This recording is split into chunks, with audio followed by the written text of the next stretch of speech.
Hello, my friend. Today I will tell you another long-forgotten legend. Close your eyes and let the magic transport you to Middle-earth. Our journey begins.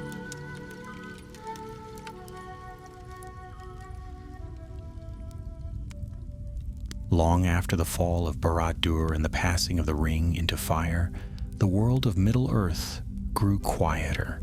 Kings ruled in peace, the shadow had lifted, and green things bloomed again where once blackened earth had choked the roots. But evil, though broken, is a stubborn weed, and in the forgotten corners of the world, it waited.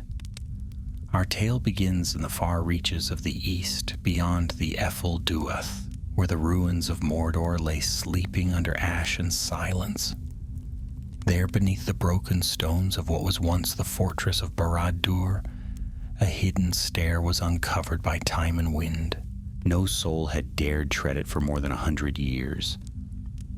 Not even the boldest lore masters of Gondor, until one came. His name was Calgonir, a ranger of the north, a quiet man with sharp eyes and a long memory, a descendant of Númenorian blood, though thinner than that of kings. He bore the gift of long years and the burden of long silence. He had come south with others of his kind, sent by King Elisar to learn what stirrings remained in the broken land of shadow. Calgonir was not a hero by his own reckoning. He did not sing songs, nor did he seek glory. He walked the ash plains alone, listening to the wind, watching the land breathe. And it was on one such quiet patrol that he found the old stair, half swallowed by stone and time. The stair led down into the bones of Barad-dûr, into the deep roots where Sauron had once dwelt, not in towers of iron, but in vaults of fire and sorcery. The walls were scorched and silent. Calgonir descended with only a torch and a steel blade, each flicker of flame casting long shadows along the broken halls. It was there in a chamber untouched by looters or flame that he found the vault. A door of black stone stood sealed, untouched by time, as if waiting. On its surface, an emblem, an eye crowned with fire, the mark of the Nameless One. Calgonir hesitated, but pressed on.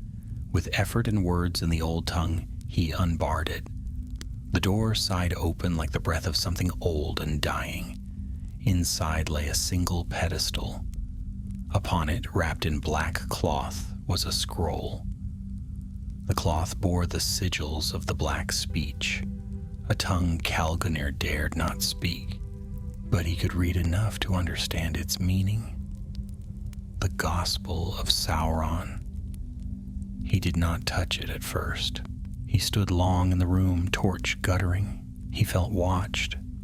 The air was thick with the echo of old power, like heat from coals long buried. But he could not turn away. At last he took the scroll and wrapped it anew in his cloak. The moment he did, a whisper slithered through the room. Faint, almost imagine. Calgonir turned and fled. Outside, the sun was rising. For a moment he believed he had outrun the chill, but the wind had changed. It blew from the east again, and with it came crows, black and watching. Too many, far too many. By dusk, Calgonir reached the outpost where his kin kept watch. He said nothing at first, only handed the wrapped scroll to the captain, a broad-shouldered Dúnedain named Halber. Halber looked upon it and frowned.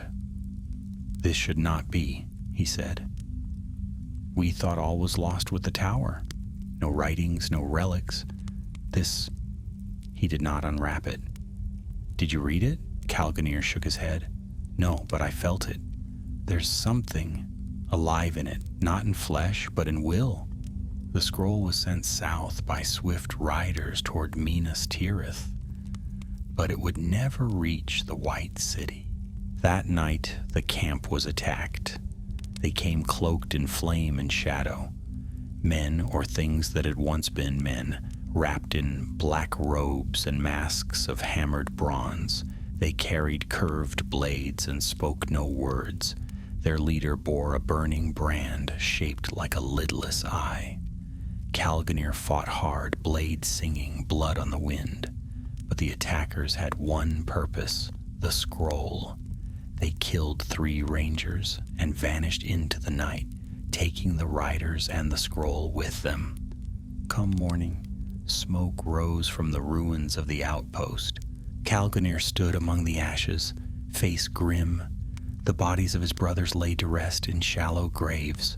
Of the scroll, there was no trace, save for a smear of black ash that marked where it had lain.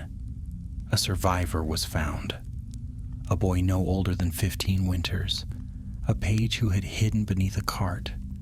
He spoke of the attackers with wild eyes. They called themselves the Eyes of the Flame, he whispered. They said the Dark Lord left behind his word, and they would bring it to the fire to be reborn. Calganir clenched his jaw. There would be no return to the north, no rest. He took his sword, donned his cloak, and set his path for the south, for Minas Tirith. The king had to be warned, but far ahead of him, deep in the Black Lands, the cult known as the Eyes of the Flame gathered, and the gospel had begun to speak. The white towers of Minas Tirith rose before Calganir like a beacon, tall and proud against the shadow of the Mindalluin.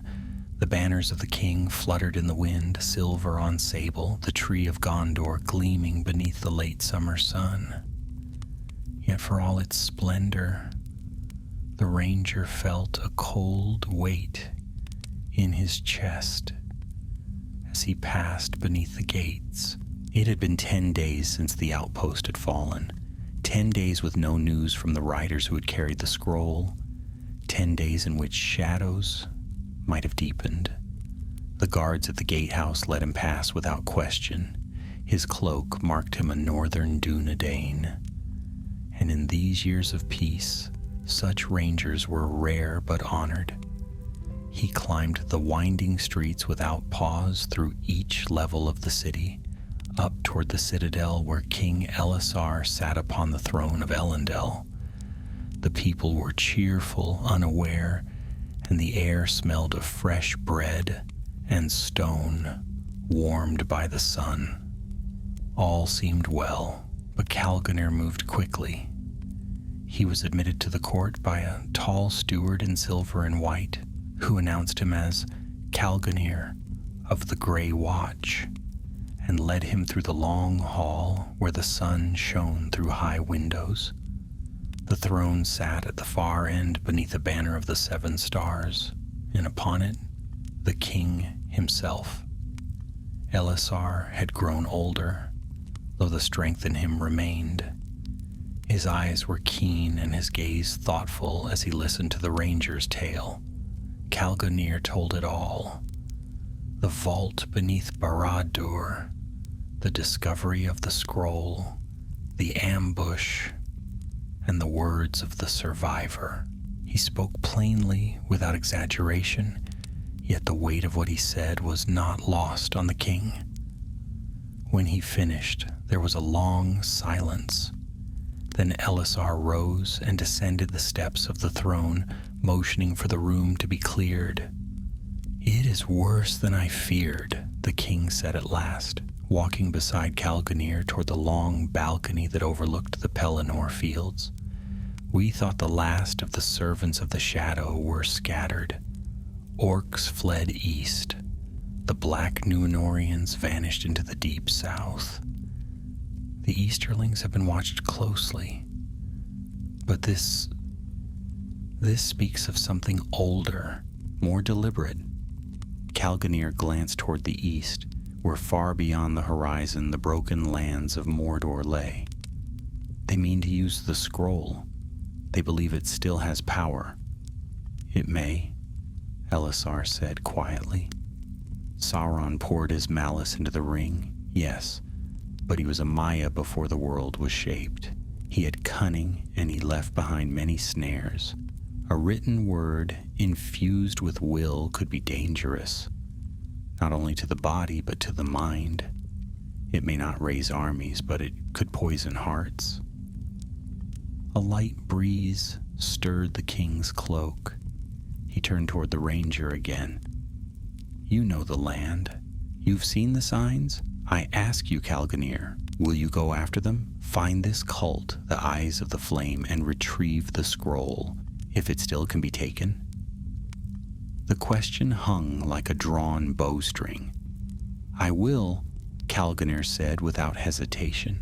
That very evening, under the setting sun, the ranger departed from the city with only a pack, his sword, and a black feathered arrow as token from the king, proof of his errand and seal of trust. Elisar granted him a swift horse from the royal stables, a gray steed named Menelrach, fast and sure-footed, who bore him east with the wind. For 3 days he rode across the plains, through the ruins of Osgiliath, and into Ithilien, where green forests had begun to flourish once more. He met few souls, some wardens of the wood, who spoke of unease in the wild. Birds had fled eastward, and strange lights had been seen at night near the southern borders. One warden, a woman with a scar across her brow, told him of a ruined village where symbols of flame had been carved into the stone. "They don't kill," she said, "they mark. Watch, then vanish." Calganir passed into South Ithilien and followed the old Herod road. He found the village she spoke of, once a trading post, now silent. The symbols were there, crude etchings of a burning eye blackened by some foul alchemy. He examined the remains of a small shrine at the edge of the settlement and found a black feather stabbed into the earth. Not a crow's feather, raven, mark of message bearers. He followed the trail south. Each day he passed further from Gondor's light, and the land grew quieter. The road cracked and broke beneath him. Trees leaned with twisted limbs, and shadows gathered early. On the 5th day, he found signs of a camp hidden in a ravine, a circle of stones, still warm, and the faint smell of burning oil. Tracks led eastward toward the Ash Mountains. That night, he made camp in a hollow near the cliffs and lit no fire. The sky above was clear, the stars wheeling overhead like silver sentries. Yet sleep did not come. At midnight he heard it, a whisper, not from the wind nor the trees, but from somewhere deeper, like a voice half heard through stone. He rose, sword in hand, and scanned the dark, and then he saw them, figures distant, on the ridge, 3 or 4, cloaked and unmoving, watching. When he stepped forward, they vanished without sound. The next morning he found a mark carved into a nearby boulder, a circle of flame, fresh and jagged. They knew he followed. Later that day, he crossed into the scorched foothills of northern Mordor. The air smelled of sulfur and dust. As he passed the blackened ruins of an old tower, perhaps once a watchpost of the Dark Lord, he heard the sound of weeping. He crept forward and found a man huddled in the shadow of the ruin, bound in chains, bloodied and weak. His robes were torn, but Calganir could make out the mark of Gondor on his shoulder, a courier. The man's eyes fluttered open as he knelt. "They took it," he rasped. "The scroll, burned half of it, not in fire, in light. Some white flame, they chanted." Calganir gave him water, but it was too late. The courier's body shuddered once, and he breathed no more. The ranger stood slowly, The cult was not only preserving the scroll, they were using it, enacting something. And whatever the white flame was, it was no ordinary fire. Calgonir looked eastward toward the red glow that marked the distant lands near Mount Doom. If they were taking the scroll there, it meant one thing. They intended to finish what Sauron began. Calgonir rode until the land grew sharp with the memory of fire. Hills of gray ash rolled like frozen waves beneath a sun that hung low and red in the haze. The air here was dry and brittle, and even the wind sounded hollow as it passed through the broken stones. No birds flew overhead, no trees clung to the earth. This was Mordor still, though the Dark Lord was gone, and the eye extinguished. In the bones of the land his shadow lingered. He followed the tracks carefully, winding through gullies and narrow passes where the wind bit deep. The trail was clear now. Boot prints, remnants of dried oil, and symbols scrawled in black on the faces of rocks. These were no longer warnings or signs of passage. They were part of something older, more deliberate. Rituals, perhaps. Wards. Calgonir had seen such marks only once before, in the dark years of his youth, when a nest of black Númenóreans had been uncovered in the ruins of Fornost. The same madness had lived in their eyes. On the second evening in the Ash Hills, he came upon a broken caravan, 3 carts abandoned on a slope, their wheels shattered and their loads overturned. Scorched parchments and black candles lay scattered among the wreckage. He searched swiftly, expecting the worst, and found signs of battle, torn cloaks, dark stains in the dust, arrowheads buried in stone. It had been recent, perhaps 2 days old. One of the carts had been bearing something large and heavy, wrapped in cloth and tightly bound, and whatever it had carried had been taken. There were no bodies, but nearby a trail of blood led down into a narrow canyon. Sword drawn, Calgonir followed it. The canyon twisted sharply, flanked by cliffs of sharp stone. At its end, half buried in the wall of the ravine, he found a cave mouth. Narrow, unnatural, a bitter stench wafted out like burnt copper and rotting herbs. He crouched at the edge, listening, but heard nothing. Torch unlit, he crept inside. The cave was not large. It descended quickly, opening into a chamber lit by the flicker of dull red flame. On the far side, a brazier burned, with no visible fuel, its flames silent and unmoving. Around it, the ground had been marked with strange glyphs, carved into the stone and filled with a dark, glistening oil. And at the center, propped against the wall, was a figure, dead, bound in chains and hooded. Calgonir approached carefully, every step measured. The man was dressed in travel-stained robes and bore the sigil of the White City. Another courier, perhaps, or a captured warden.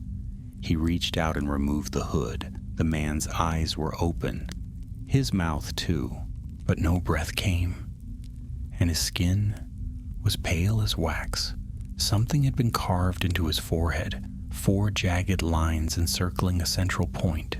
A sun or an eye, the same symbol he had seen etched on stone and carried on the robes of the attackers. Beneath the man's hand, clenched against his chest, was a scrap of parchment.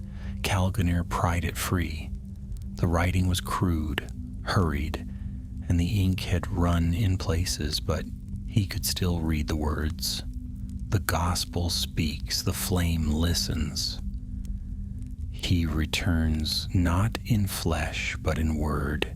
He who names the eye in light shall carry the fire. The ranger folded the parchment and placed it inside his tunic. There was no doubt now. The scroll was being used, not simply read or studied, but spoken, invoked as though it were a holy text. And these followers, these eyes of the flame, saw themselves not as remnants of a lost evil, but as heralds of a coming truth. They believed Sauron's word could awaken something, not his body perhaps, but his will. He left the cave and did not look back. That night he camped far from the ravine and did not sleep.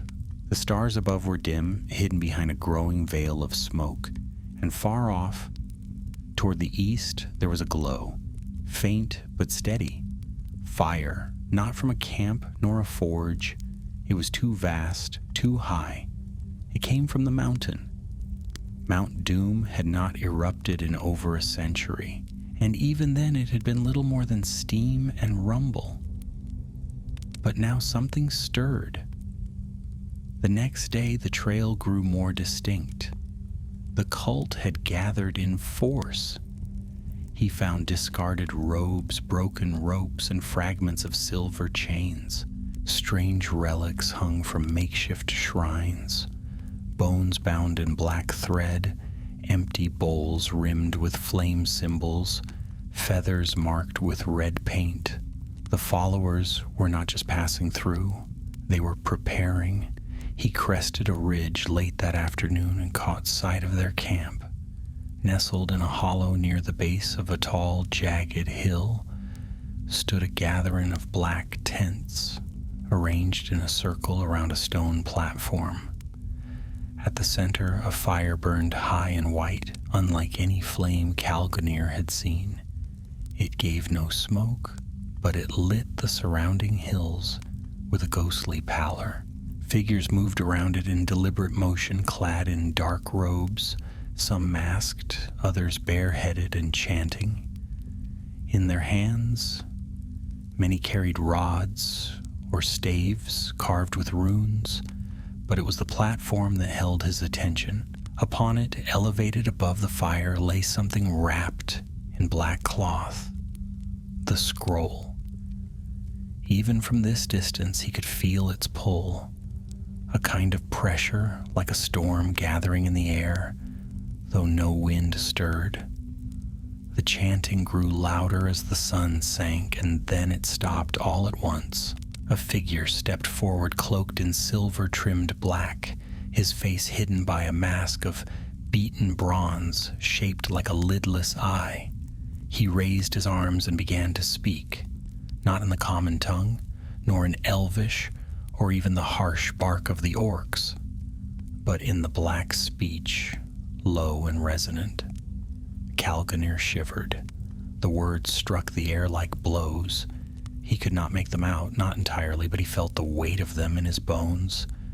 The scroll was being read aloud.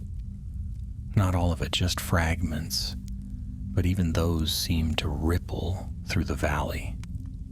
The fire flared in response, and the very ground seemed to pulse. He had to act. If they finished the reading, if the text contained some final incantation, some binding curse or summoning rite, there might be no turning back. He crept down from the ridge, drawing his blade, but he would not reach them alone. Not yet. He would need help. And there was only one place left where he might find it. The Black Gate.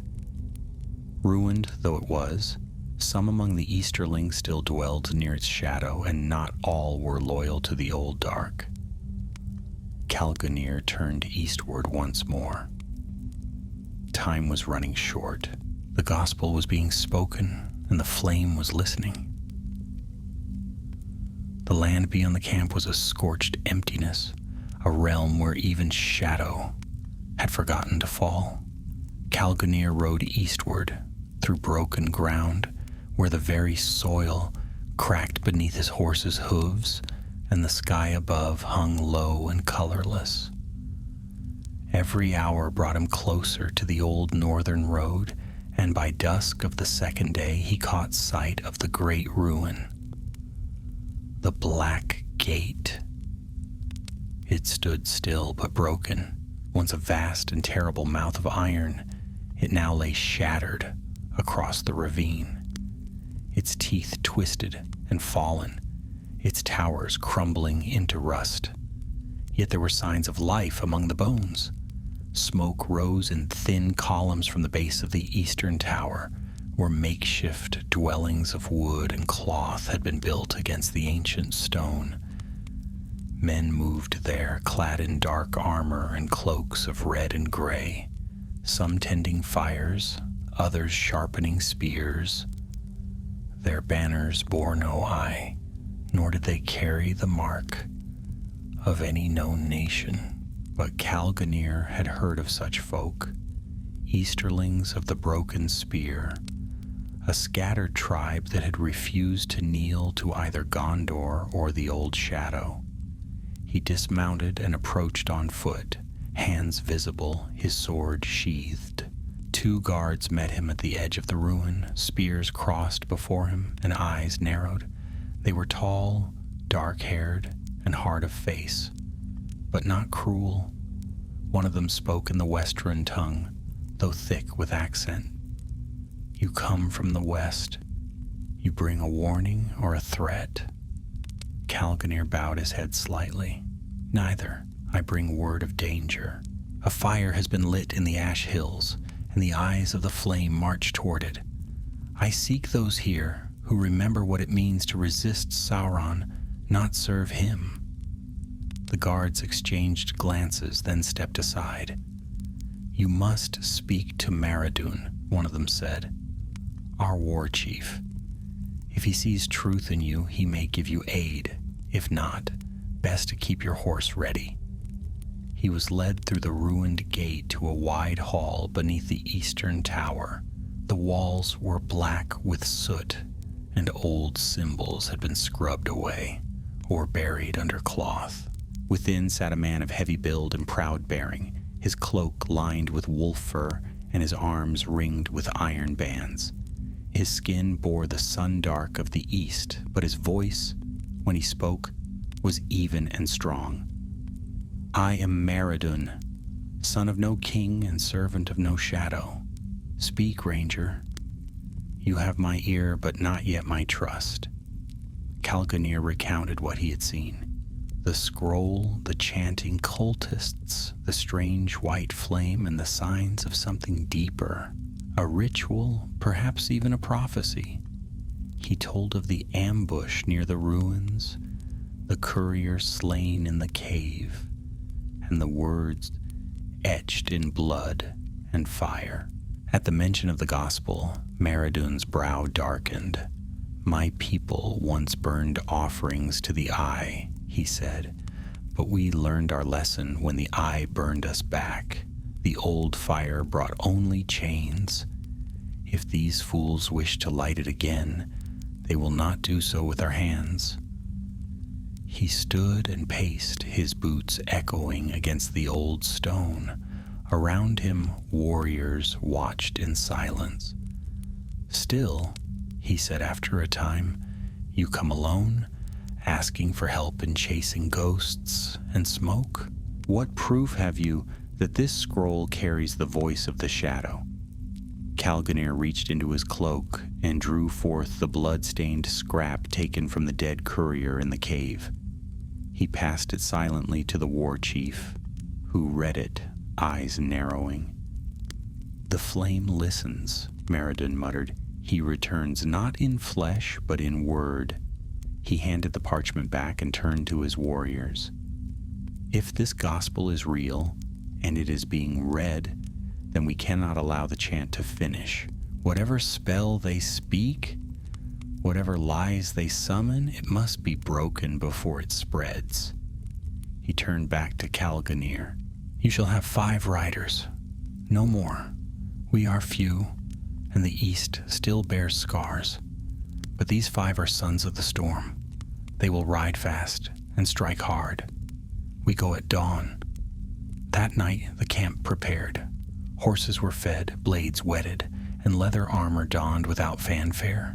Calganir sat with the 5 riders, men named Torak, Nirin, Velen, Sorim, and young Phelan, who could not have seen more than 20 winters. Each of them had lost kin to Sauron's wars, and none spoke of glory. only of duty. In the deep hours of night, as the fires burned low and the stars wheeled silently overhead, Calganir found sleep difficult. He lay awake beneath a thin blanket, staring at the distant red haze in the sky, the glow above the ash hills where the cult's fire burned. It had grown brighter, as if feeding on something unseen. He wondered how much of the scroll had been spoken already, and how much remained. At dawn, they rode. The 6 riders moved quickly across the wastelands, cutting through forgotten gullies and skirting the cracked bones of old battlefields. Once they passed a pillar of stone marked with runes, so worn they could no longer be read. A flock of black ravens burst from its peak as they approached, circling once before vanishing into the haze. By midday, the land began to rise. Hills of ash turned into cliffs of red stone, and the scent of sulfur returned to the air. From atop a narrow ridge, they saw it again, the cult's camp, larger now, its perimeter ringed with torches and strange idols. The white flame burned brighter than before, and even from a distance, Calganir could feel the weight of it pressing on his thoughts. The sound of chanting rose and fell like the tide. But something had changed. A new structure had been raised, a great circle of stone hastily built, but precise in its shape, lined with iron torches and flanked by 6 black monoliths. In its center, the scroll had been placed, unrolled upon a slab of obsidian. A figure stood over it, chanting from the page, and as his voice rose, so too did the flame. The fire did not burn red or orange, but a pale, sickly white, and it cast no heat. Maradun narrowed his eyes. That is not fire. It is sorcery. Calganir nodded. They're invoking the last verses. If the scroll holds what they believe it does, the final chant could bind something to this world. Something old. We'll not wait to see what crawls out of the dark, said Torak grimly. They rode down at dusk, their approach swift and silent until the final charge. The cultists were many but untrained. The first ring of guards broke under the weight of the riders, and black-robed figures scattered like leaves before a storm. Calganir leapt from his saddle and ran for the altar, sword flashing in the fading light. But as he reached the stone ring, a blast of unseen force threw him back. He landed hard, breath knocked from his lungs. When he looked up, he saw the figure at the altar raise both hands, and the scroll lifted from the stone, held aloft by invisible power. The cult leader's voice boomed across the valley. He is word, he is flame, he is memory that burns and cannot be unmade. The monoliths began to glow. The scroll ignited but did not burn. Instead, the white fire coiled around it like a living thing. Calganir struggled to his feet. The others fought at the edge of the ring, blades clashing with fanatics wielding knives and staves. Fallen was down, unmoving. Maradun was bleeding from a wound across his shoulder, and the scroll was still rising. He had one chance, one arrow. He drew his bow, notched a black-feathered shaft, and aimed not at the scroll, but at the torch nearest the monoliths. The flame struck true, and with a burst of sparks, the torch shattered. The white fire around the scroll faltered. The cult leader screamed. Calganir ran. Calganir ran, with the world roaring in his ears. The scroll still hovered above the stone altar, coils of white fire writhing around it like pale serpents. But something had changed. The burning had lost its rhythm. The monoliths, once gleaming with steady light, now flickered and cracked like glass under too much weight. The leader of the cult, a tall man cloaked in black and crowned with a circlet of jagged iron, was screaming in the black speech, not in triumph but in desperation, as if the spell was unraveling in his very hands.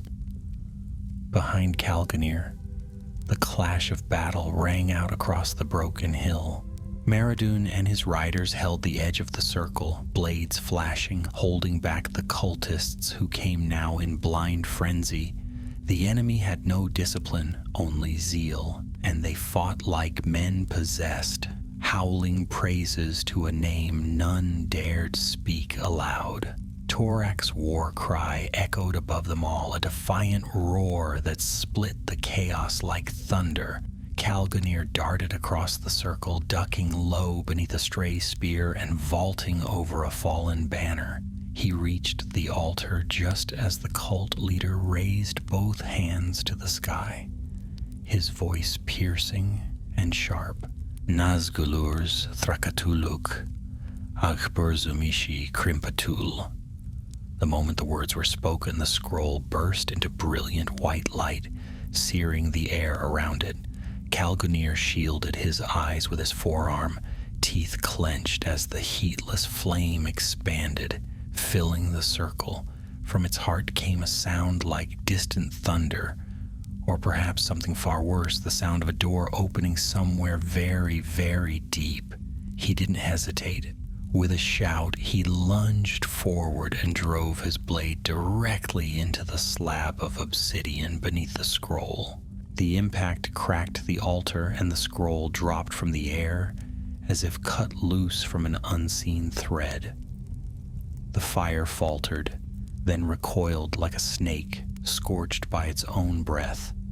Calganir snatched the scroll in both hands, ignoring the burning cold that shot through his fingers, and turned to run.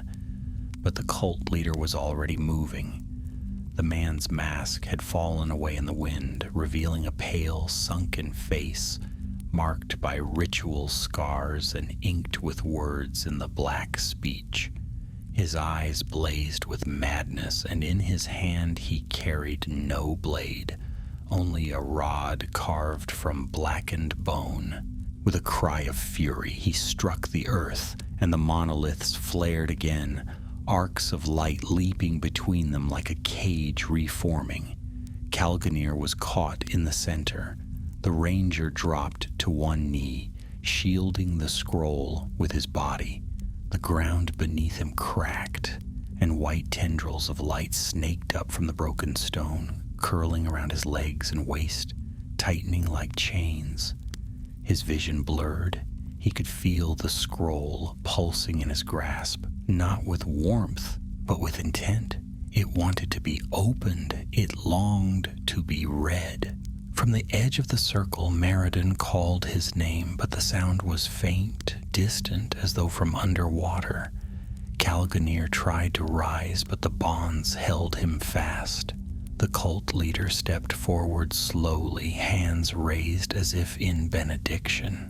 "You do not understand," the man whispered, his voice no longer shrill but calm, eerily calm.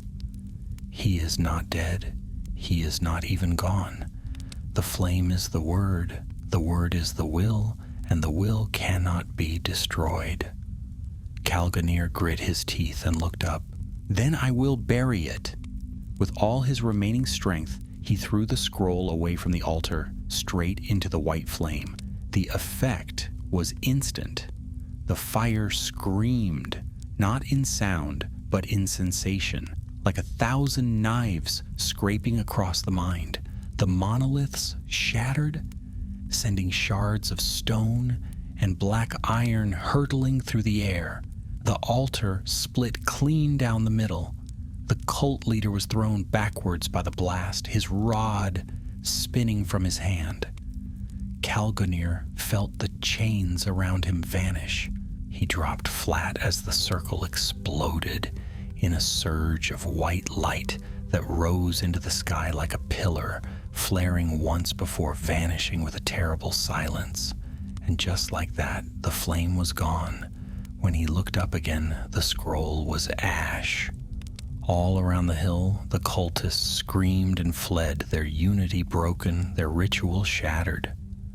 Some cast themselves to the ground sobbing, others ran blindly into the rocks. Maradun and his riders surged forward, scattering them like wolves among sheep. Only the leader remained, lying still amid the rubble of the altar, blood seeping from his mouth. Calgonir stood slowly, breathing hard, his hands burned and shaking. The weight was gone. The pressure he had felt for days, like eyes watching from behind the veil of the world, had lifted. Maradun approached, dragging a wounded arm. "Is it done?" he asked. Calgonir nodded. "The scroll is gone, burned in its own fire." They stood together in the ruined circle, watching the sky. There was no sign of the white flame now, only the darkening clouds above, rolling slowly westward. The distant glow of Mount Doom had dimmed. The wind, when it came, was just wind. Later they buried Phelan on the hilltop, beneath a cairn of black stone. No songs were sung, for none of them were poets. But they stood in silence, and each man laid a hand upon the grave. The cult had fled into the cracks of the land, and though some would surely try to rise again, their scripture was gone. Their gospel had no voice. They returned to the Black Gate 2 days later, bearing the wounded. Maradun offered Calgonir rest, but the ranger declined. He had to return to Minas Tirith. The king would need to know what had passed, what had nearly awoken. Before he left, Maradun handed him a small bundle wrapped in dark cloth. "One of my men found this in the ruins of the circle," he said. "Not part of the scroll. It was hidden beneath the altar." Calgonir opened it carefully. Inside was a sliver of obsidian etched with a single word in the black speech, one that even he, with all his training, could barely read. It meant remnant. He wrapped it again and tucked it away. "I'll see it delivered to the White Tower." He rode west alone, the land slowly brightening with distance.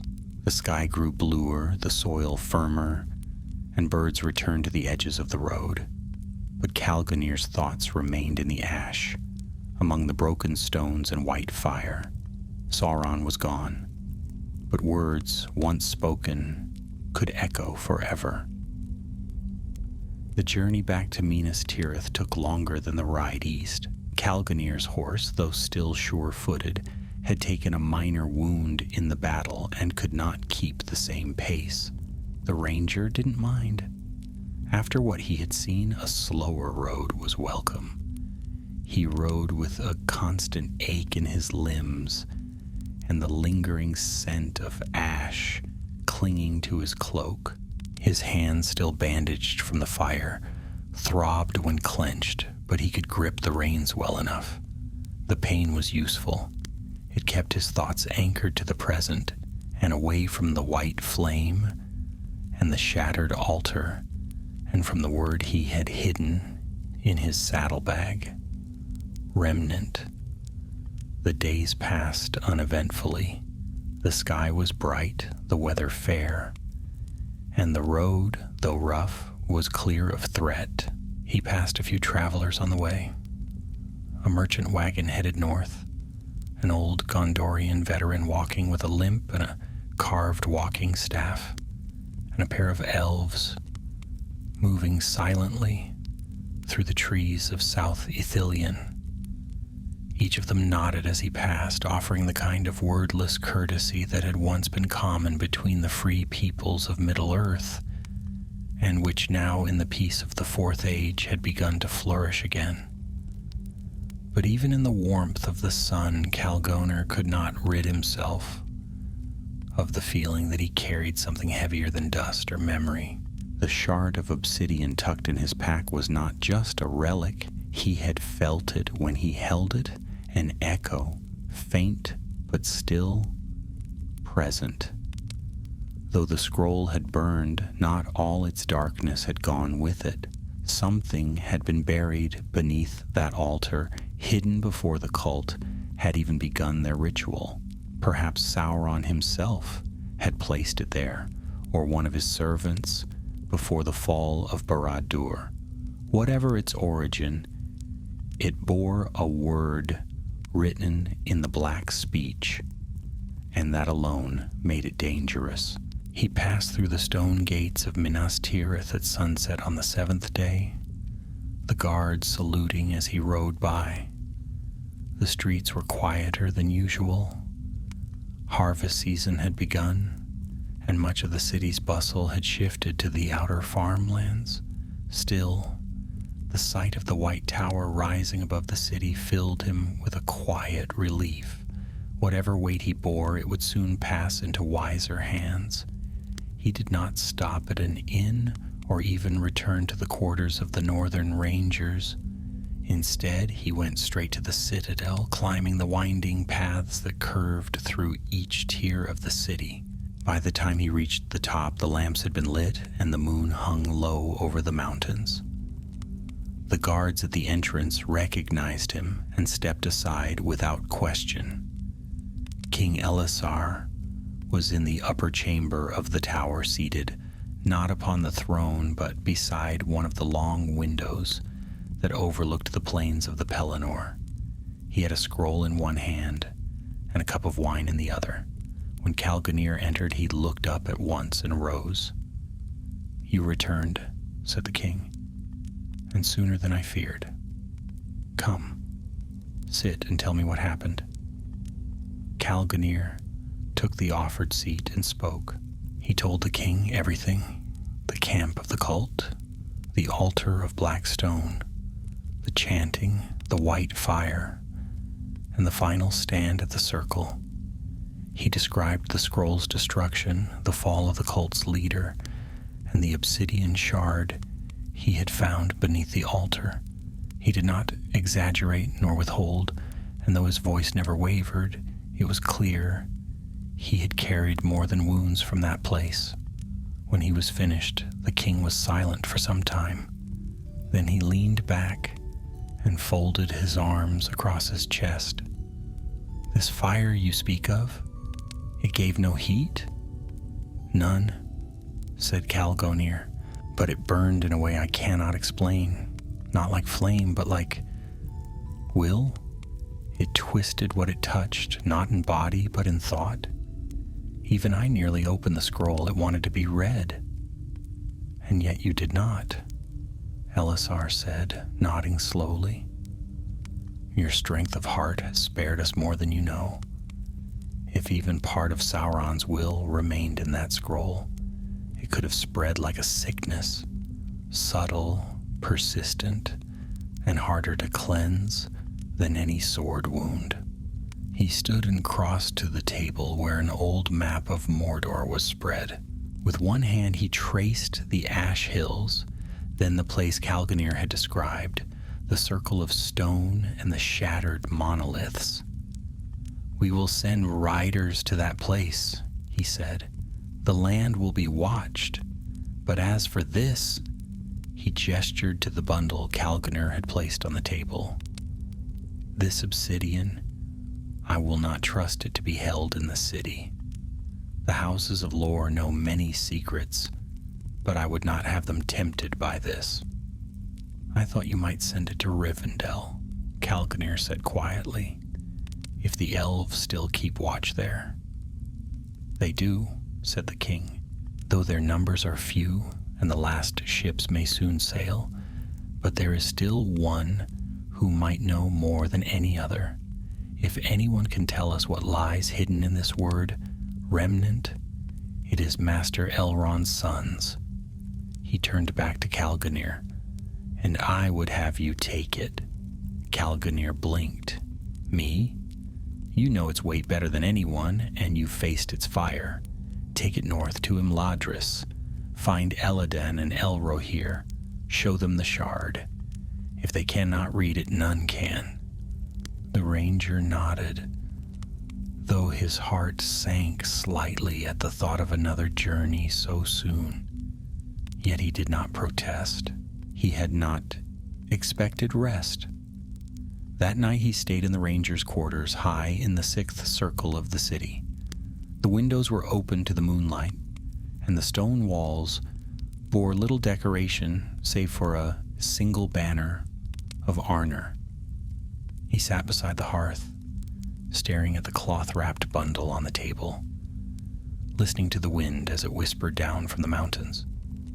Sleep came slowly, but when it did, it was filled with strange dreams, visions of white fire and black eyes, of stone altars rising from the earth, and of a voice he could not quite hear, speaking words he did not understand.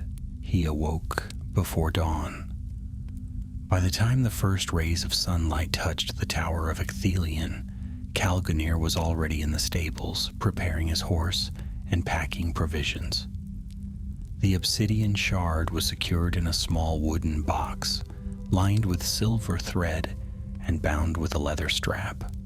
He carried no banner, only the black feathered arrow given to him by the king, now marked with a seal of Elendil's line. As he rode out through the northern gate, the guards saluted in silence. Few knew the purpose of his journey, and fewer still would ask. The road to Imladris lay long and uncertain, but Calgonir rode without fear. The scroll was destroyed, the cult scattered, but the remnant remained. The road north from Gondor was long, winding through changing lands and fading memories. Calgonir traveled lightly, as rangers were trained to do, but the journey was not swift. From Minas Tirith, he passed into Anorion, where golden fields swayed beneath the sun, and the scent of pine drifted from the woods to the north. Farmers nodded to him as he rode past, their carts heavy with early harvests, and children ran through the barley, laughing and unaware of the burden carried in the wooden box strapped to his saddle. He avoided the crossings of the great river where the soldiers of Gondor held watch. His business, though sanctioned by the king, was not one he would share with others. Instead, he crossed near Amundine under a pale morning sky and entered the wide, rolling lands of Calenardon, now called Rohan. Here the grass grew tall and fierce, stirred always by wind, and the hills echoed with the distant sound of hooves. The men of the mark still rode proudly, though fewer than in days of war. Calgonir kept to the lesser roads and spoke to no one save for a lone rider who hailed him near the Entwash. The rider was tall and weather-beaten, his braided hair threaded with silver, and he bore the white horse emblem of Rohan on his cloak. He called himself Eothen and asked Calgonir's name, and when the ranger replied, the rider smiled faintly. "There's still talk of your folk in Edoras," Eothen said. "Old songs mostly. Rangers with silent steps and sharp eyes, who fought in the east when others did not." Calgonir said little in reply. Eothen did not press him. The two rode together for a short while, sharing bread and water, then parted ways at the edge of the fold. Calgonir pressed on toward the northern mountains, where the snow caps of the misty mountains glimmered faintly against the horizon. Beyond them lay Imladris. It was in the foothills 5 days later that he first felt the presence. He'd made camp near a stream that cut through a grove of ancient beeches. The night was calm, the air cool, and the moon hung low over the trees. He had eaten sparingly, dried meat and black bread, and had just finished checking the leather straps on the wooden box when he heard it. The soft sound of a footstep. Not an animal's rustle, nor the snapping of twigs, a deliberate step, human or something near enough. He drew his blade without a word, crouching beside the fireless camp. The trees were thick, their leaves casting long shadows, but his eyes had long since learned to pierce the dark. He waited, holding his breath. Then he saw the shape, tall, cloaked, and watching from between the trunks. Not armed, not approaching. "Speak," Calgonir said, low and clear. "You're not the first to follow me, but I warn you, I don't take kindly to silence in the night." The figure stepped forward, revealing a pale face beneath the hood. An elf. "You are Calgonir," said the elf. His voice was soft but carried easily. "Of the Grey Watch, from the north." Calgonir did not lower his sword. "I am, and you are following me." "I was sent to find you," the elf replied. "Word came from the White City. You bear something that should not exist, something that must be taken to Imladris." Calgonir hesitated. "You serve Eladan or Elrohir?" "I serve both," said the elf. "I am Minethil, a scout. I was told to watch for you on the western slopes." At last, Calgonir sheathed his blade. "Then you found me. But if you were truly sent by the sons of Elrond, tell me, how many steps does the stair of Rivendell hold, from the outer path to the library of Elrond's house?" Minethil raised one eyebrow. 941, he said, "though none but fools count each one. The wiser learn to listen to the sound of the Bruinen and let it guide their feet." Satisfied, Calgonir nodded. "Then lead on." They traveled together for the next 3 days, ascending into the cold mists of the highland paths. The mountains loomed like old kings wrapped in cloud, and the trails grew narrow and steep. Yet with Minethil guiding the way, they made good time. And Calgonir began to notice the shift in the air, the strange lightness that always settled in elven lands, as if the world itself remembered an older, quieter music. They crossed a ridge at dawn and saw it at last, the hidden valley of Imladris, the house of Elrond, nestled among cascading waterfalls and golden trees.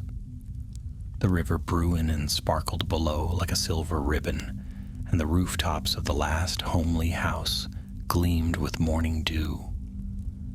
Calgonir had never been here before. He had heard stories, spoken in the north around winter fires, of Elrond's wisdom, of healing hands, of songs older than the kingdoms of men. He had thought it a place for legends and high words.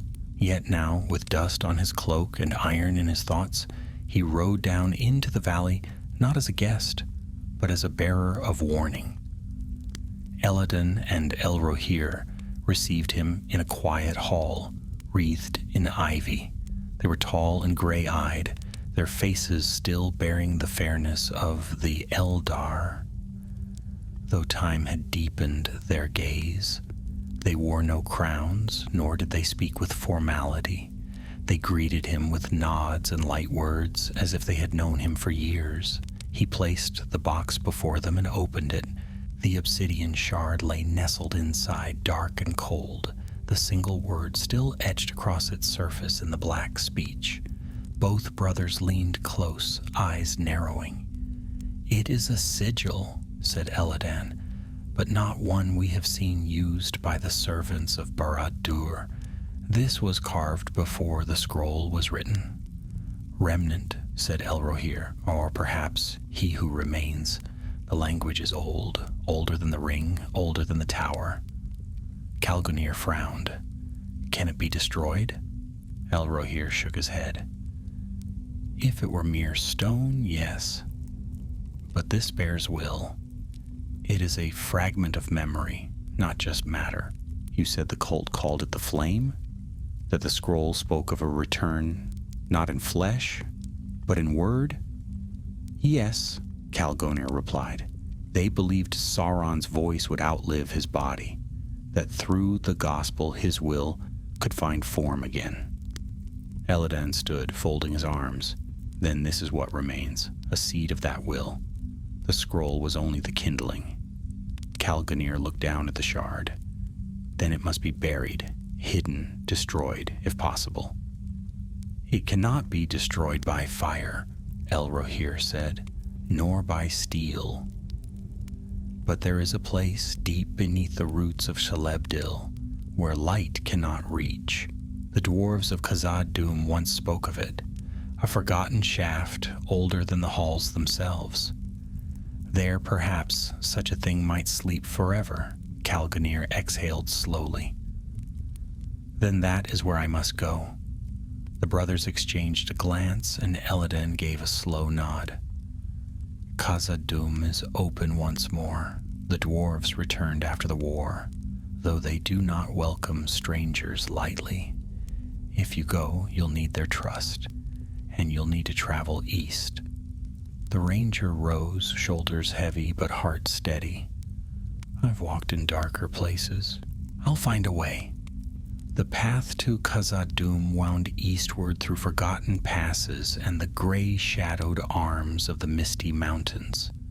Calgonir left Imladris after 2 days of rest, bearing with him the obsidian shard sealed once more in its box of ironwood, now reinforced with elven bindings woven from threads of silver and light.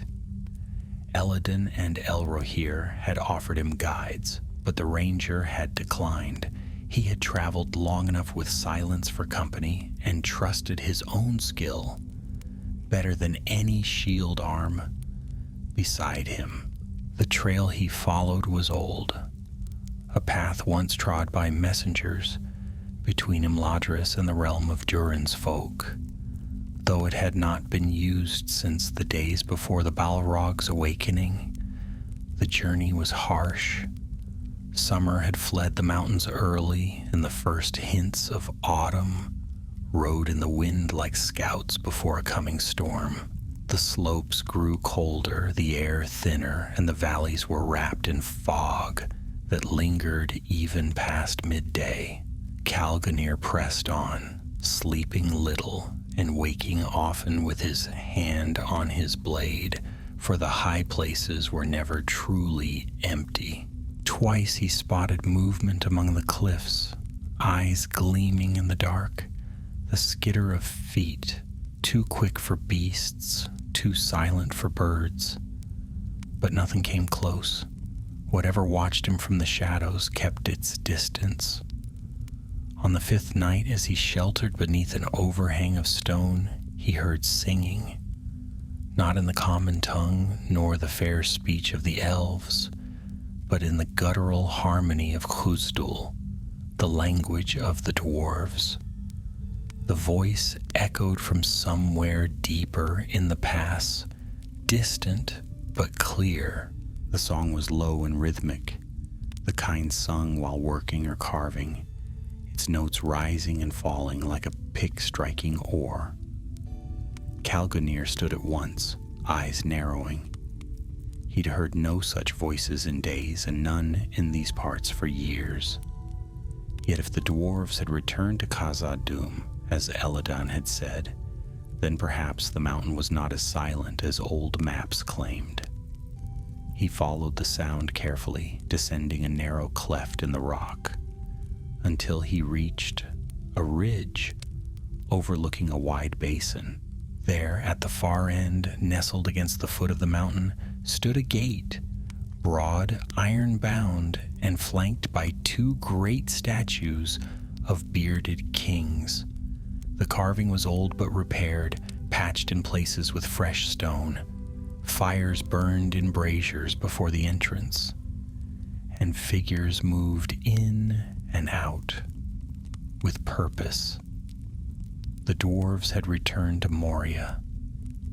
Calgonir descended slowly, not wishing to provoke alarm. The moment his boots touched the lower path, a horn sounded, short and sharp, and within moments a group of 5 armed dwarves emerged from behind a stone outcropping, axes in hand and helms gleaming with runes.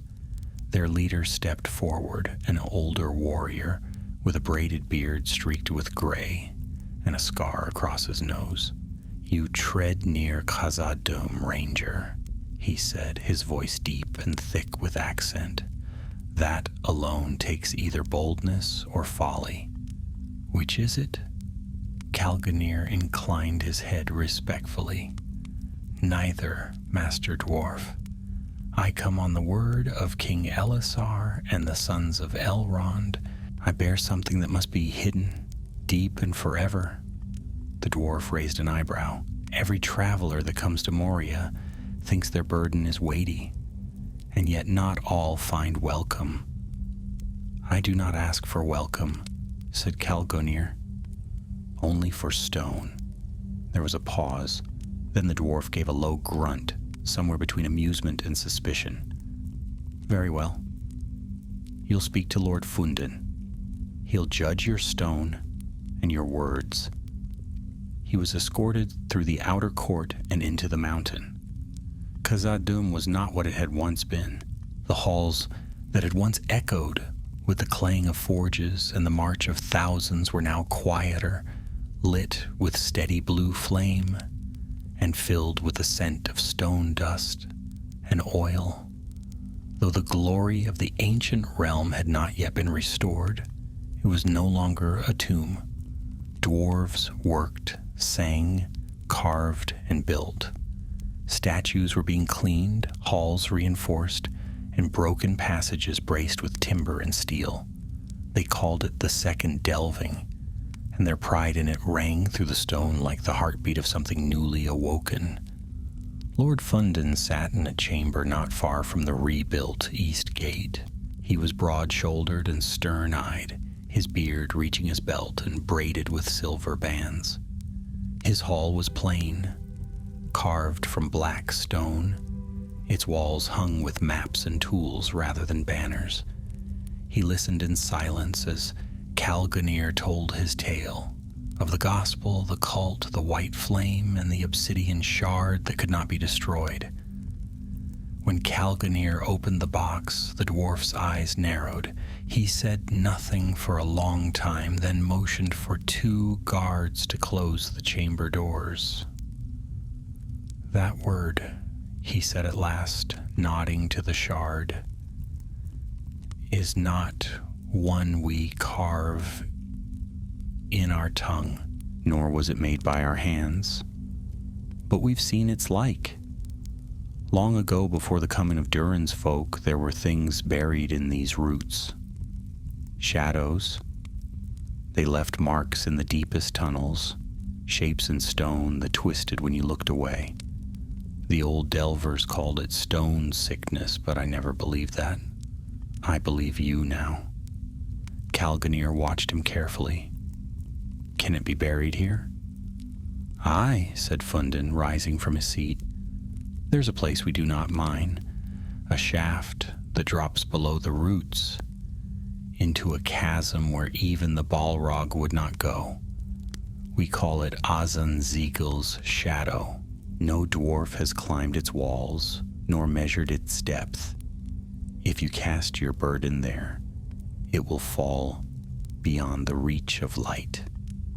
The next morning, a small party assembled.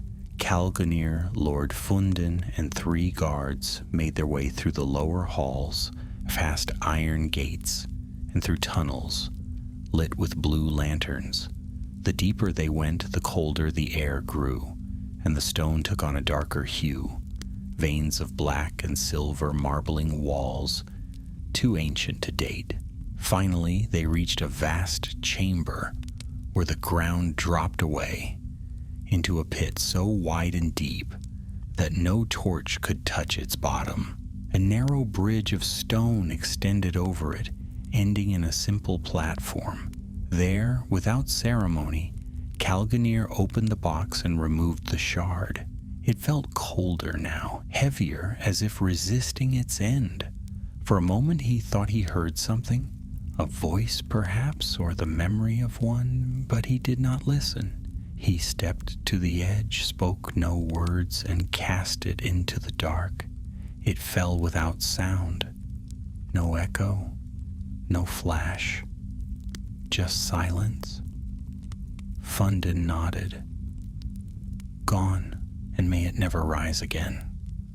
They returned in silence, and that night Calganir sat alone in one of the smaller guest halls, gazing into the flame of a single lamp. The task was done. The gospel had been burned, the shard had fallen beyond reach, and yet, somewhere in his thoughts, he felt a lingering trace of what he had carried. A whisper on the edge of dreams. The will of Sauron had failed, but will, once loosed, is not so easily forgotten. The next morning brought a thin mist, curling along the edges of the stone halls, and the quiet murmur of dwarvish voices echoed faintly as Calganir prepared to leave Khazad-dûm. Word had spread quickly of the ranger who cast a cursed shard into the bottomless chasm, and more than one craftsman paused to nod in quiet respect as he passed. Lord Fundin, never a man to speak more than was needed, simply clasped his wrist at the gate and said, "Stone remembers." That was all. Then he turned and left the ranger to his road. Calganir took the eastern path that wound down from the misty mountains, following the old dwarf road that led past Holland's Edge and through the narrow vales beyond. The air grew warmer as he descended, and for the first time in weeks, he smelled the sweetness of pine sap and wet moss. The weight that had burdened him for so long, the scroll, the pursuit, the shard, was gone. There were no more dark fires to chase, no more black speech echoing in his ears. Yet peace did not come swiftly. He found himself reaching instinctively for the box, even though it was no longer there. At night he still watched the darkness too closely, half expecting another robed figure to emerge with mad eyes and chants on his lips. He told himself it would pass, but deep down he knew the truth. Evil left fingerprints, even after the fire had died. Still, there was little time for brooding. Though his charge was done, the world had not stopped turning, and the king had asked for word once the shard had been buried. Calganir turned west again, intending to return to Minas Tirith by way of Eregion and Tharbad. The rivers would be high this time of year, but the path was quicker than circling through Rohan once more. He kept to the forest's edge for several days, traveling alone and untroubled. But it was in the remains of Eregion that trouble found him. He came upon it near sunset, the ruins of an old watchtower half swallowed by trees and moss. It wasn't marked on any map he carried, but the shape of the stonework was unmistakable, elven make, tall and graceful even in decay. He dismounted cautiously and walked the perimeter. Something was wrong. The birds had gone quiet. There were no tracks in the mud, yet the air felt disturbed, as if someone or something had passed through recently. He circled around to the entrance and stopped dead. A figure was standing in the archway, cloaked and hooded, unmoving. Calganir reached for his sword, but the figure raised one hand slowly, not in warning, but in greeting. "You've been expected," said a voice, soft as falling leaves. A woman stepped into the light. She was tall, clothed in dark green, with hair the color of raven's wings and eyes that seemed to reflect the trees around her. Elven, that much was clear, but of what kind he could not tell. She bore no emblem of house or realm, and her presence did not bear the easy calm of Rivendell's folk. There was something older in her bearing, wilder. "You are Calganir, son of the North," she said, "bearer of the gospel, breaker of the flame." He did not answer at once. His hand was still on the hilt of his blade. "Who are you?" "My name," she said, "is Araneth. I walk the paths between shadows. My kin once served Galadriel long ago, but I am not of Lothlorien, not anymore." He did not lower his guard. "You've been following me." "No," she said, "watching. There's a difference." He studied her for a long moment. There was no deceit in her face, but neither did she reveal everything. Elves could hide much behind clear eyes. "What do you want?" he asked. "Not what you fear," she replied. "You destroyed the scroll, you buried the shard, and for now the flame has gone out. But the fire did not begin with Sauron." He frowned. "What are you saying?" Araneth stepped further into the ruin, glancing once toward the old tower's crumbling stairs, before turning back to him. There were writings older than the Black Speech, before the rings, before the towers. In the east, beyond the Sea of Rune, they still whisper of the first flame. Not Morgoth, not even the Valar remember its name. But Sauron was not the first to seek it, nor will he be the last. Calganir's stomach turned. The cult spoke of a return in word, not flesh. "Are you saying there's more? Other gospels?" "Not scrolls," she said, "but echoes." Sauron was clever. He sowed his will in many places. Tokens, relics, symbols. Most are forgotten, but some awaken when the world grows quiet. And now, in the peace after war, the silence is deep. He stepped closer, anger sparking beneath his calm. "Why tell me this now? Why wait until the work is done?" "Because the work is not done," she said. "You've torn one page from a book that was never finished, and the next chapter has begun to stir." He stared at her, trying to read the meaning behind her words, but her face was still, her voice steady, and the wind shifted through the trees like an unseen tide. At last he spoke. "If you know so much, where is the next fire?" She shook her head. "I do not see the future, only the tremors of what has passed. But if you seek the roots of the flame, you must look where the land remembers pain, not where it burned the brightest, but where it was buried deepest." "Then I'll find it," he said. Araneth smiled faintly. "You're brave, Calganir, or stubborn. I've come too far to stop now." She turned to leave, but paused in the archway. "When the next flame stirs, listen for the voices. The gospel was not the only song ever written. Some sing in silence." And with that, she was gone. The forest did not feel lighter after her passing. In fact, it seemed heavier, more watchful. Calganir returned to his horse and rode west, beneath a sky turned pale with dusk. His mind was uneasy, but his purpose was clear. The gospel had been destroyed, but the story it told was not finished, and something still waited to be heard. Calganir reached Tharbad beneath a heavy gray sky, the clouds hanging low over the marshy ruins and the fords that once served as a gateway between north and south. The old city, long abandoned, had begun to stir again in recent years. Traders and settlers from Arnor's scattered remnants had begun to rebuild upon its bones. Wooden bridges now spanned the once broken river, and simple stone buildings had risen where only moss and broken walls had stood. It was not a city, not yet, but it lived. Smoke curled from hearths, and dogs barked in muddy lanes as carts rumbled over gravel paths. He rode slowly through the settlement, drawing curious eyes. Few travelers came from the east these days, and fewer still wore the gray cloaks of the Dunedain. An old man tending a mule offered him bread and a wordless nod. child ran alongside his horse for a moment before darting back to her mother, giggling. Calganir found it strange, after all he had seen, to be among such simple joys.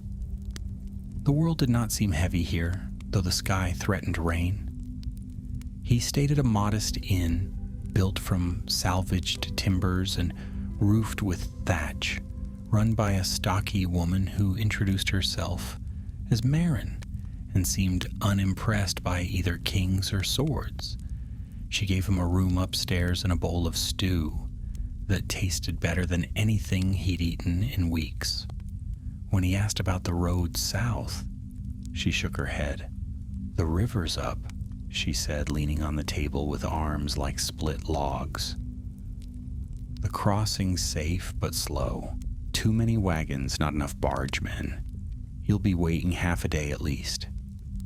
"I'll manage," Calganir replied, finishing the stew. She looked him over with narrowed eyes. "You look like you've walked through fire." "I have," he said, and she didn't ask again. He slept that night with his sword beside the bed, as he always did, but no dreams troubled him. The weight of the shard was gone, and for the first time in weeks, he felt his thoughts settle. When he woke, the rain had begun to fall in soft sheets, cloaking the town in a silver mist. He paid his fare, thanked Marin, and rode out toward the southern crossing. The fords were busier than he had expected.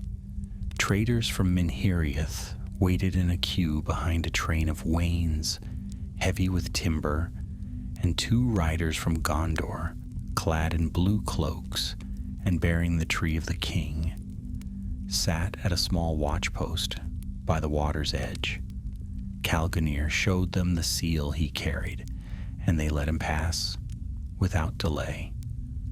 Though one of them, young and sharp-eyed, watched him closely as he crossed.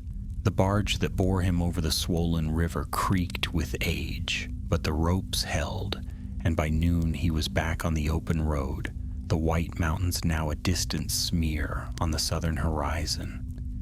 His thoughts turned to Araneth's warning. "The next chapter has begun to stir," she had said.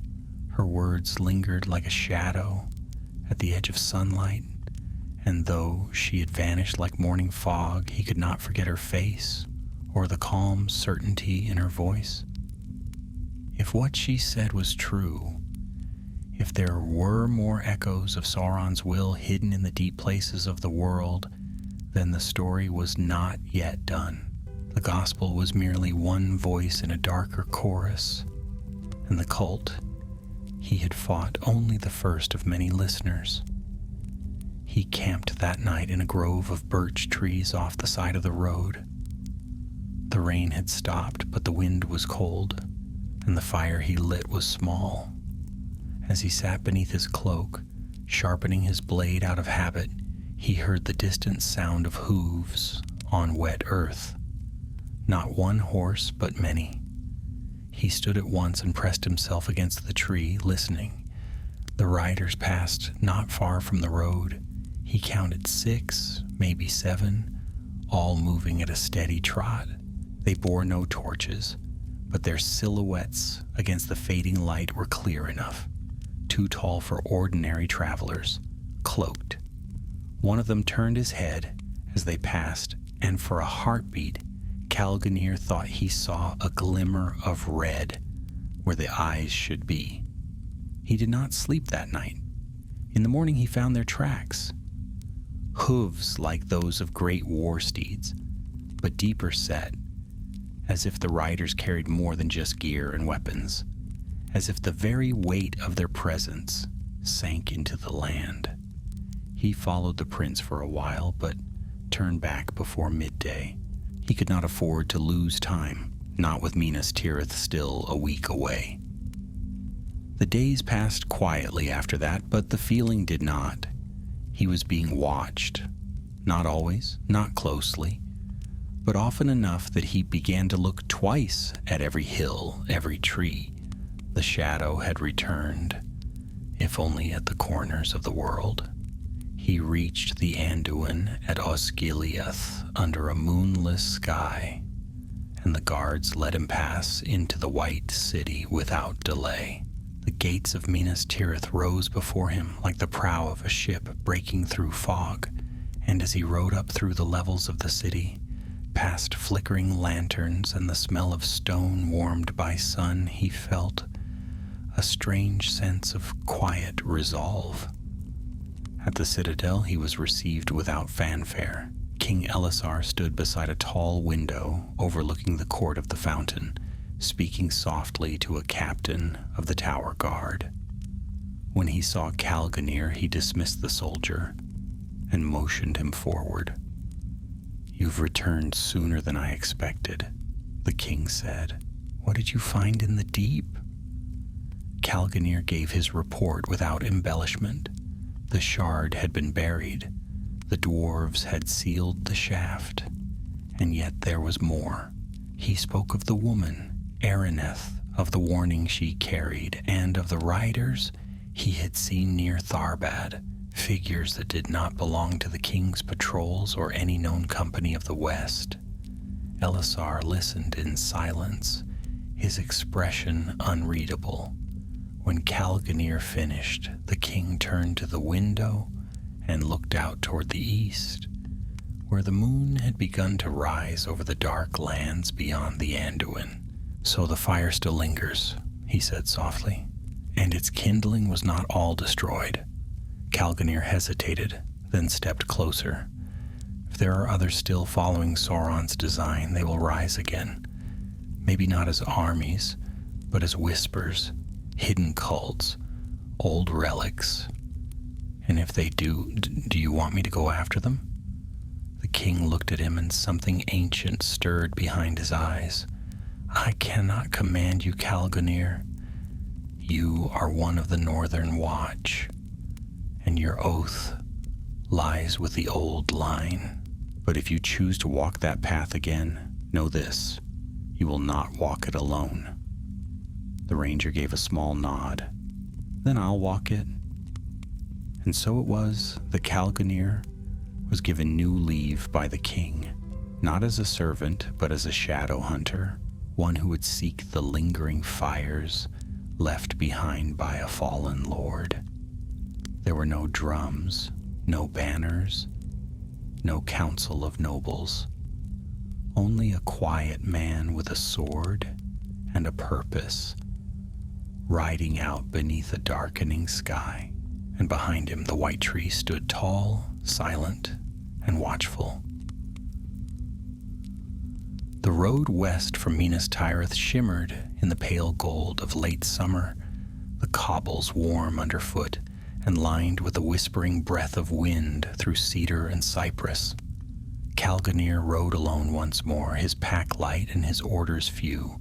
The king had given him no specific mission, only a direction: to watch, to listen, and to follow the quiet signs that others might overlook. He was not a knight nor a herald. He was a shadow watcher, a hunter of embers long thought dead.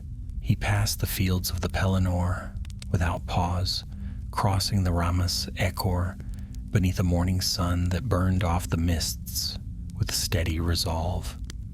The farmers had returned to the outer lands, tilling earth where once Nazgul had ridden. Children played among the stones that had once been battlements. Even in the places where war had scarred the world, life had crept back, cautious but determined. And yet, as Calganir watched the hills roll by and the woods thicken in the distance, he could not ignore the gnawing sense that something old had begun to stir again. His path took him toward Lossarnach, where orchards bowed under the weight of ripened fruit, and streams ran clear between hedgerows. He paused only briefly at the village of Torrens Hollow, where an old herbalist offered him bread and asked no questions. The people there had long memories and deep silences. They spoke little of the past, and even less of the east, but an old man, blind in one eye and bent with age, caught him by the arm as he passed through the green. "They've been walking in the hills," the man said, his voice hoarse. "Black-robed. 2 of them, maybe 3. Don't leave tracks, don't buy food, just watch." "Where?" Calganir asked, lowering his voice. "West of the lake," the man said. "The hollow places where the stone runs red." Calganir thanked him and left that evening beneath a rising moon. He found the lake the next day, a wide, still body of water ringed with tall reeds and willow trees. It had no name he could find, though the old man's words rang clear in his mind. The western edge of the lake was different from the rest. The trees grew thinner there, and the earth had a rusty tinge, as though iron slept beneath the soil. He dismounted and led his horse by the reins, moving carefully through the brush, every sense alert. Near dusk, he found the first sign, a circle of stones arranged in a pattern too precise to be natural. At its center lay a single feather, blackened at the edges as though scorched. He did not touch it. Instead, he moved deeper into the hills, his boots silent on the soft moss, until he came upon a low ridge overlooking a shallow valley. And there he saw them. 2 figures, cloaked and motionless, stood beside a flat stone set into the ground. They did not speak. They did not move. One held a staff crowned with a curved iron hook, while the other held what looked like a tablet of some kind. Flat and dark, covered in symbols, Calganir could not read at this distance. The air around them felt colder, not with wind, but with intent. He stayed low, hidden behind the ridge, and watched as they knelt beside the stone and began to trace something into the earth. Their hands moved in unison, slowly and deliberately. The ground glowed faintly where they touched it, a soft, pulsing red, like coals under ash. Then the wind changed. It wasn't a sudden gust, but a slow shift, like breath drawn inward. The reeds near the water bent toward the valley, and the trees stilled. The figures looked up as if listening.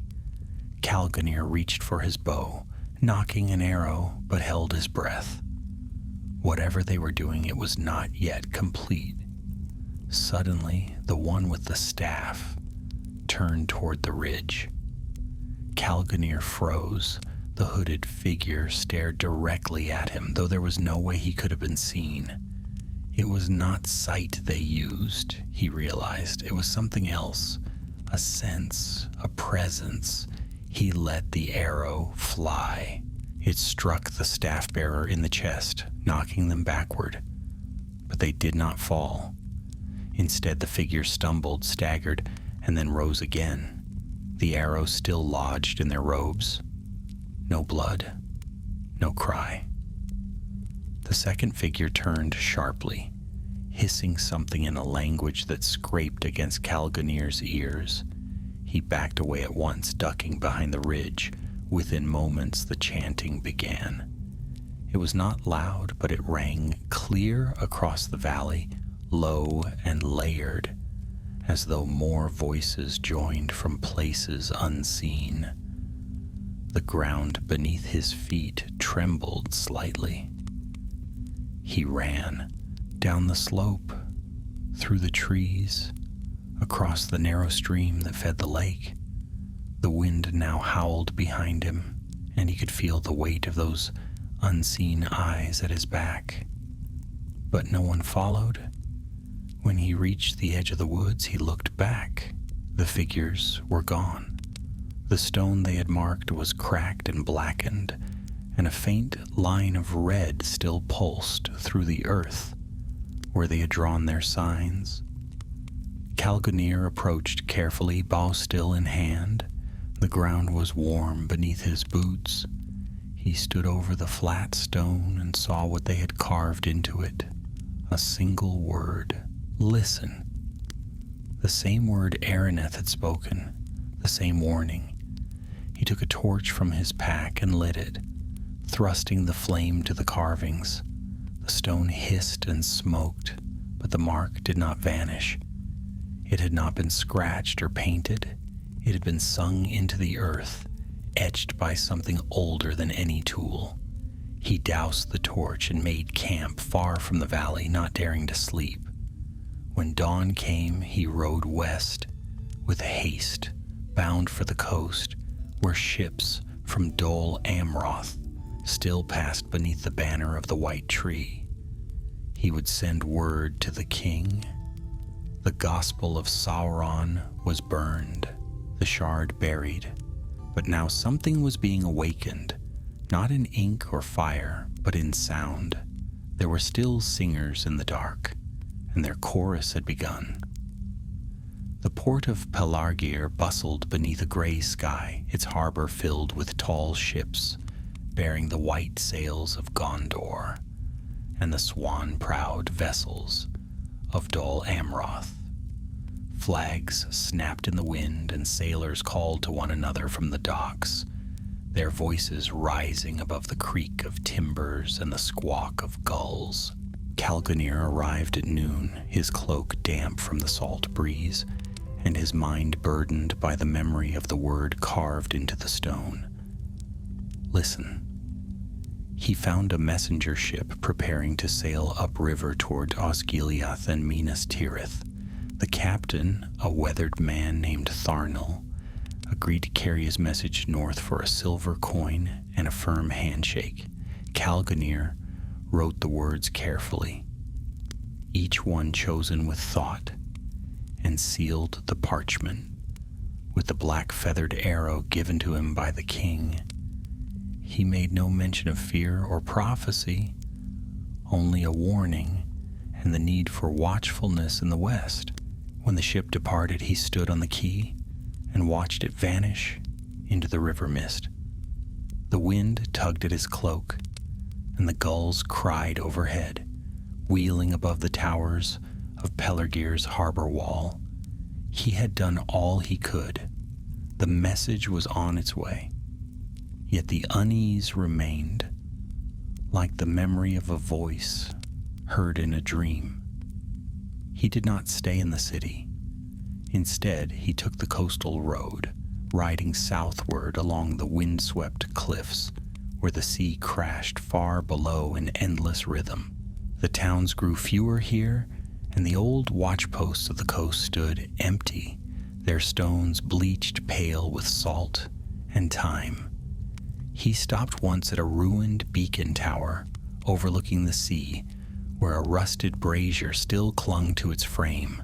From there, he looked westward to the wide, endless water and wondered what lay beyond it.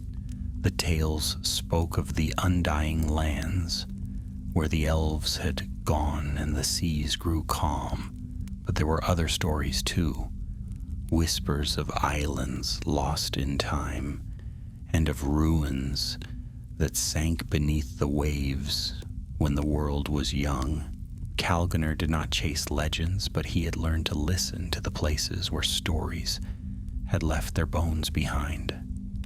He continued south for 3 more days.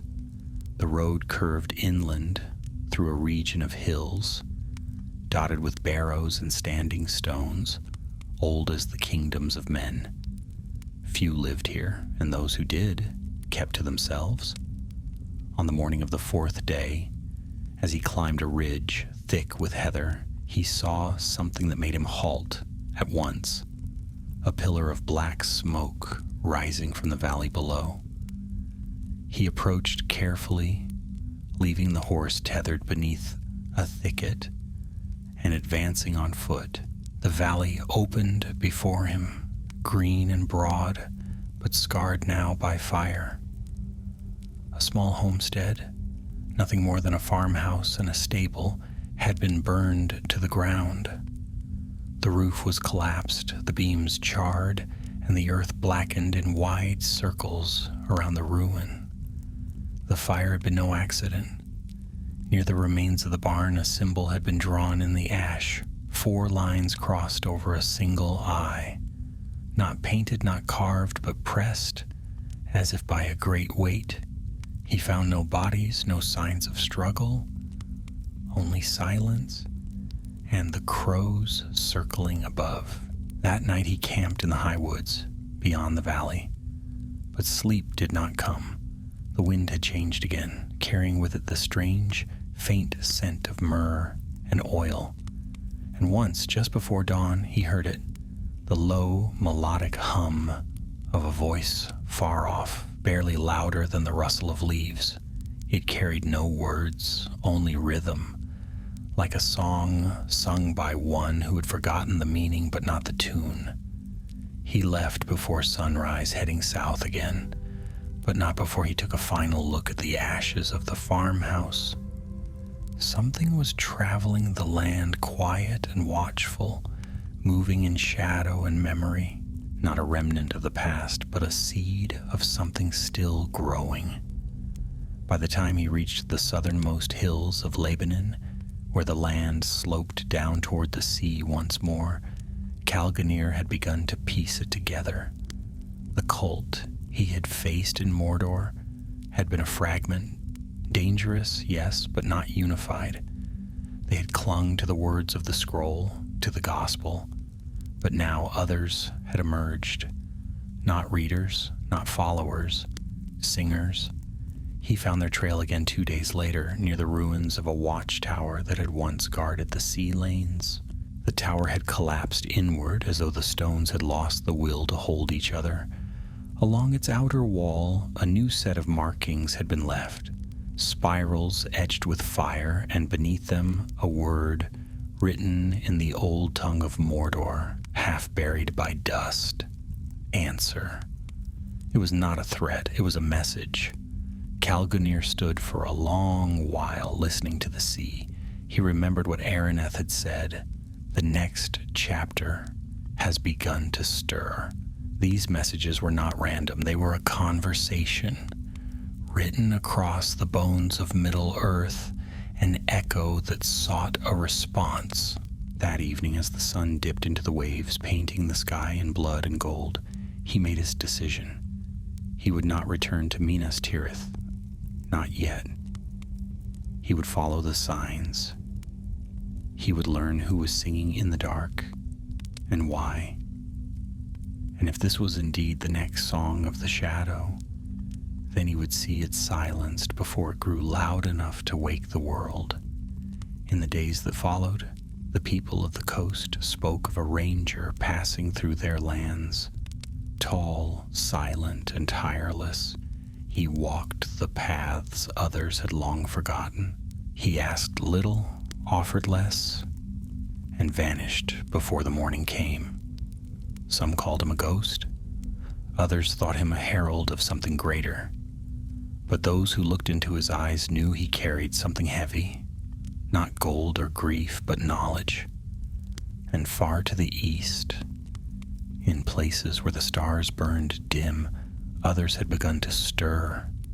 They sang in languages older than fire. They carved words in stone where no eye would find them. They were not many, not yet, but they listened.